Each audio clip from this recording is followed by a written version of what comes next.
បាទនេះគឺជា Alocasia Maharani Albo ក្តារប្រភេទនេះជាក្តារទំហំទូចហើយ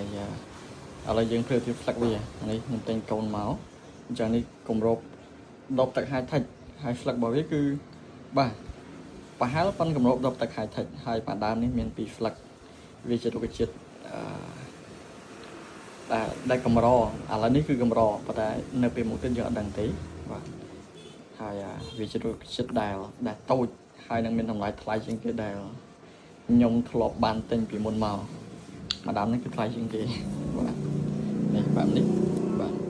ផ្លឹកវាបើប្រៀបធៀបមើលទៅប្រហែលជាធំជាងមេដៃបន្តិចប៉ុន្តែនេះ highlight ស្អាតពណ៌វាគឺ highlight ពណ៌ 4 បាទអូស្អាតបាទ